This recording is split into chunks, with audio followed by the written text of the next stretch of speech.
Focus. Ideate. Innovate. Enable.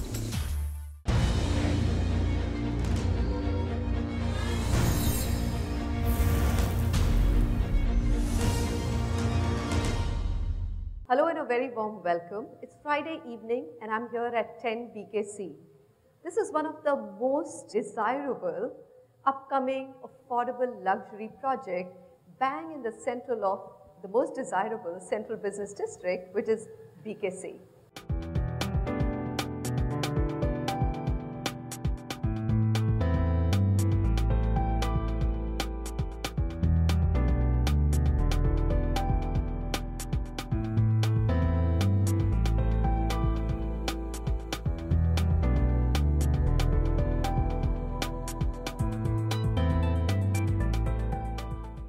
I have with me a very interesting panel, and what are we going to discuss today? Nothing heavy for a change. We're actually going to delve into the mind of the buyer and look into it to find out what are his preferences or her preferences. What do they look for when they're looking at an apartment to buy, especially the millennials, the younger workforce. Can they afford something in the central business district? Are developers actually making something for the younger workforce or not? Wonderful to have all of you here. Anuj, I'm going to start with you. What is it that Mumbai buyers are today looking at? Commuting is such a big problem. You're sitting in this place which is very aspirational, right? To work here and to live here. Is that what people are being able to do? So it's a very good point, Manisha, that you mentioned is what is the Mumbai buyer really looking at it? I think there are three sets of buyer. One buyer which is truly looking at affordable housing. And by affordable, I mean is, say, up to ₹1 crore, who's really looking and working in areas and doesn't mind really traveling that much because they're not going to be able to get anything. The second buyer is really which is looking at the mid-luxury range, which is about, say, $1 million, so about 5, 6, 7 crore rupees in and close to their workplace. And the third is really luxury, where they are willing to go up to $2, $3, $4 million and want it close to the city, but want much larger and prominent locations and luxury. I think what is missing in Bombay is that second level, where if you were to look at Nariman Point, we did not have any mid-level affordable luxury housing in there. And that is where we found that Lower Parel came up, and there was a lot of CBD as a district got generated. But much of that went up into pure luxury space. It started from that mid-luxury, but went up into pure luxury. I think in BKC, you had a number of developments that came up, but they started only in the luxury space. What is missing is in that mid-market luxury. Tell me, when you decided to launch this project, I mean, Radius is known very well for their commercial development in BKC. What was the deciding factor to get into residential and launch a project like 10 BKC? The office development gave us, deep insights into how to conduct a business with a lot of grit and a lot of trust. Grit because it needs a lot of capital at the outset, and trust because you're dealing with people who are not buying it for themselves or leasing it for themselves. They are doing it on behalf of the large organization. And that taught us a lot. And I think around the time we emerged about 3.5 years ago, the single most thing that was lacking was transparency, trust. But most of the advertising that was happening of projects, real estate projects, was not in the area that we conventionally called. So if it's Bandra, it wasn't Bandra. It was Cuff Parade, it wasn't Cuff Parade. Those are the ways in which the consumers, I'm not saying anything against the developers, they had their own approach to market. But really, let's go back to the Mumbaikar. There's a serious onslaught of advertising trying to, push them to places which didn't exist. And the reason for that is that you didn't get plots which were large enough. And we're so fortunate to find a plot like this, which is fairly large, 5 acres, close to BKC, that's where our heart beats, was magical. So In this building, what we try to do, and I'm not selling it, but just the thought that people who are today's hectic lifestyle and so much information being thrown at, they need something that works nicely, as predictable. We have 80 elevators in this building, 80. That brings the person from wherever his flat is located right down on the street. So efficiency, that is pretty... So he's out in the building straight away. Okay. Let me come back to that a little bit later. Ram Yadav, when you meet the buyers and when your team is out selling, I find it very hard to believe that anybody who's working in BKC would not desire to live here, especially in a city like Mumbai, right? Doesn't have to be necessarily BKC, but anywhere close by, if the connectivity is great, you would want to be as close to CBD. Is that what you hear, or not really? I would completely agree to this point. You started this conversation by saying that desirability and then, of course, the affordability. When it comes to residential areas around CBDs, both don't go hand in hand. So we may desire, but at times you just can't afford. But coming back to the point that Anuj made, that there is a class between that 5 to 7 crore, and that class, this moving pendulum between 5 to 7 matters a lot to that class. On the lower end, which is 5 to 5.5, 6, there is a huge amount of demand, and there is also the affordability. And there is a trade-off that you do from, buying house maybe 1.5 crore more, but that saves your life almost 3 to 3.5, 4 hours. I mean, in Mumbai, city like Mumbai, where, about 40 to 50% of people come from the suburbs, it is irony that you take about 1.5 to 2 hours to travel just about 7 or 8 kilometers. So I think the cost paid from that perspective of trade-off is much lesser. So I would call it as affordable, and of course being in the luxury of, being in BKC or around a CBD. The other part is conventionally, the CBDs were very, very congested. Today, I think that is completely broken.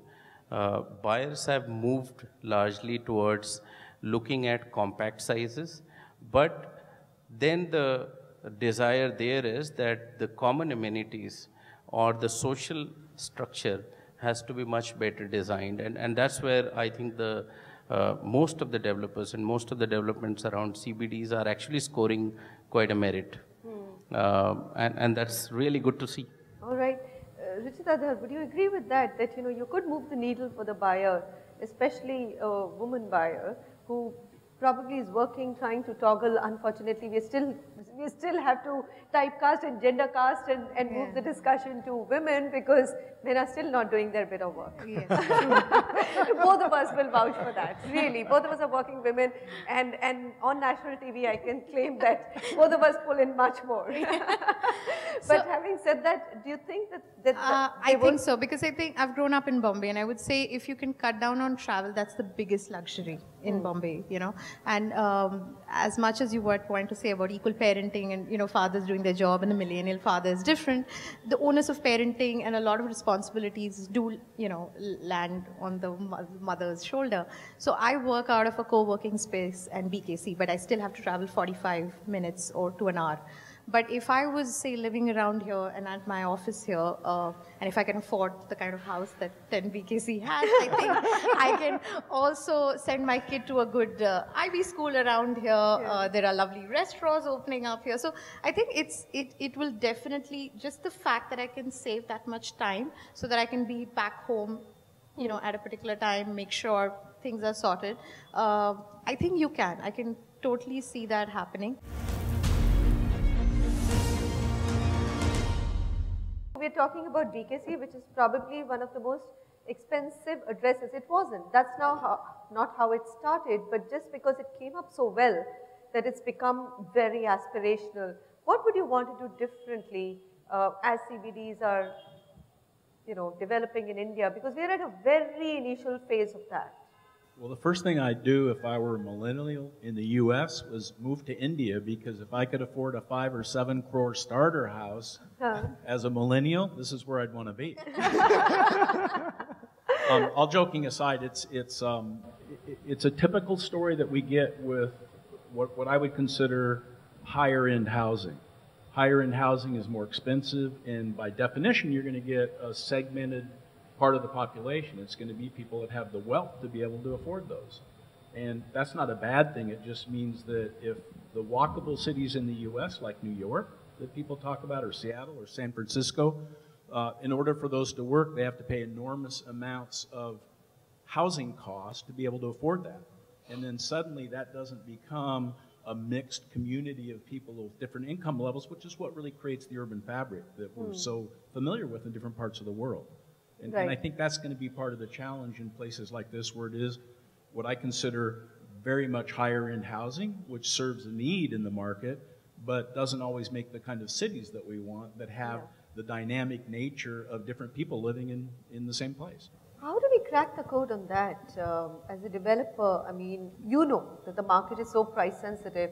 If you could, you would have actually made something which was more reasonable. But why is it not possible? The reverse I see in Thane, which started as a very affordable housing market, and then slowly it's becoming a CBD because there's huge workforce there, and now commercials coming up.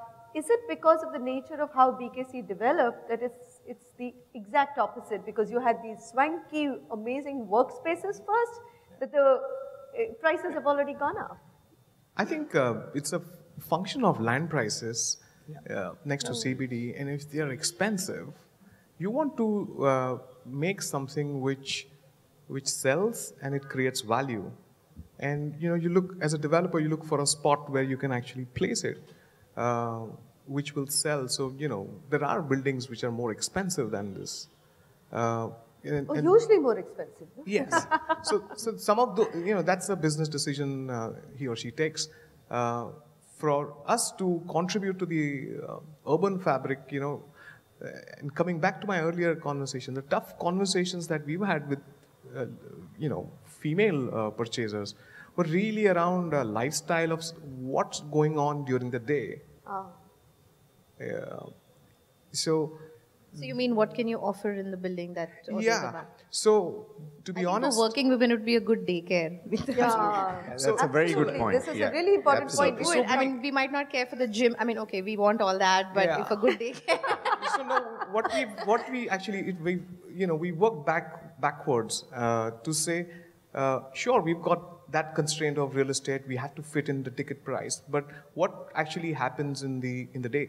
So, with a design team, instead of leaving it lazily as a lot of us do, is multi-purpose hall, what we've got here is something like a skills building room. So sure, we have a creche in our office building, and we've tied up for all our projects, residential, where Clay, they're quite famous, they're coming here.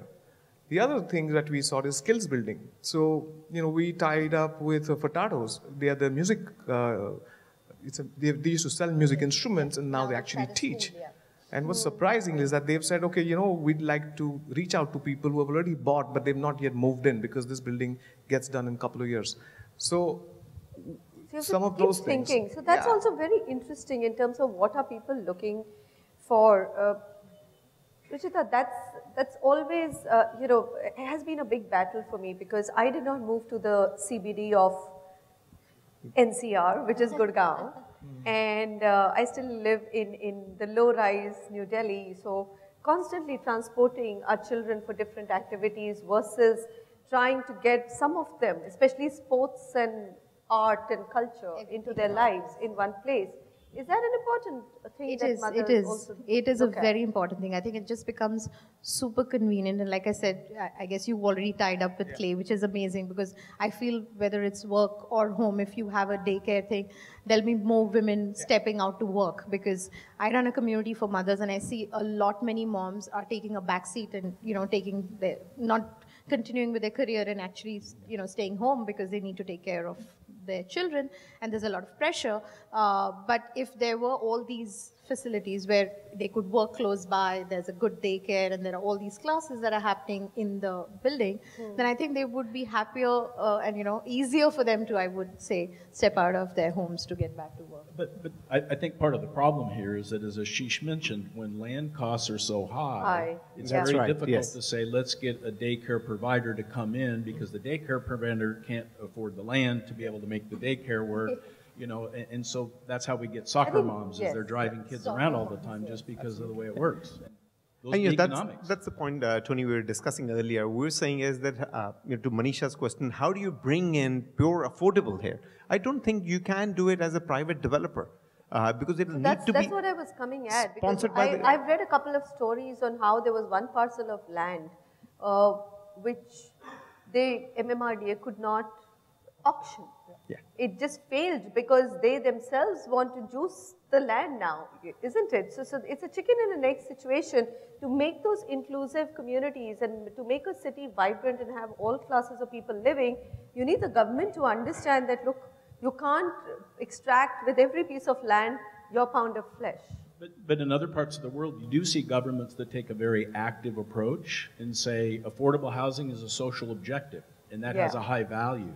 So, for example, in many parts of the Northeast in the U.S., they have a density level that requires, let's say, 20% affordable housing. So for the developer, that ends up being a loss on each one of those affordable units. But what governments that are proactive do is they say, well, let's incentivize the developer to do the right thing. The right thing is we want more affordable housing. So what they would do is say, if you build 25% instead of 20, we're going to increase the density on your market rate housing. You get The extra developer says, FSI. You get "Wait a extra, minute, now I yeah. can afford to do more affordable housing." And so to me, these are the things that have to change in terms of creating the incentives for developers to do things that they need to do that are better for everybody. Yeah, absolutely. Here's my question, Ram, that when you're talking to the buyer, and I would agree with Tony, for millennials, this is probably, until unless you've got one of the Alibabas to fund you, it's very hard to afford anything here in BKC, but it's very aspirational for them. And as they make more money, do you think there is that beta that you have to pay to be able to buy today is worth it, looking at the future growth potential and the price growth potential of this area? I think affordability is also tuned by the sizing. If you look at currently BKC, most of the projects, they are in that ultra luxury range, and they are completely out of reach of a common man. And if you look at this particular project, for example, tuning in the sizing itself has done some wonders. However, you may not agree to Anuj on the affordability, but I would say it's there. This is also a world where we are slowly inching towards the shared economy in almost everything. I'm sure it is not going to get into houses for sure, and not so quickly. But the studio apartments. Just about 3 years back, it was impossible for a small company to dream or aspire to have an office in BKC. With WeWork, it's just possible. You work Right? Space also. Absolutely. I'm a startup, so. So I think rental housing, however difficult it may be, but will be one of the solutions. And second is the sizing going further down. Because as Anuj said, there are a different class of people who may want to be here to work and enjoy life, and they may not necessarily be there open to entertain the social circles and or these are relatives. happening. For that, you have the whole convention center, you have a Bellagio coming, you have Sofitel, Keep the Trident, Ming. relatives in the hotels and Absolutely. just have one room apartment. Why not? But from an investment perspective, how do you think this area is likely to do? So, Manisha, in my view, it is perhaps at its rock bottom at this moment in time. The entire BKC itself, I feel, is on the residential, is really at its rock bottom. The offices, however, are on the other extreme. They're really zoomed up on the prices in there, because offices are doing fantastically well. There is a lot of new offices, new employment that has got generated. I think the catch up between the residential prices and the office price, you will start to see. that is happening is because the social offices have really infrastructure moved up, residential is really just been there. Anyway, the difference can't be that stark, what we are now seeing in BKC. So you're going to start to see this movement of price happening. Well, 5 years ago, remember we were talking about how residential was booming and commercial was down in dumps. Every developer wanted to only do residential. So this is a cycle. Yeah. So I'm glad to hear that there is such a big gap between commercial and residential, because that itself gives you an idea of what the future investment potential of this market is. I think we'll have to conclude here. We've covered more or less everything, Professor. Thank you very much, Ruchitadhar. Pleasure to have you with us here on the panel. Ram Yadav, Ashish Shah and Anush Puri. Of course, I've enjoyed this a lot. It's so lovely not to talk about RERA, not to talk about GST, not to talk about any scams on this wonderful Friday evening in this very, very nice experience center called 10 BKC. Thank you for joining me.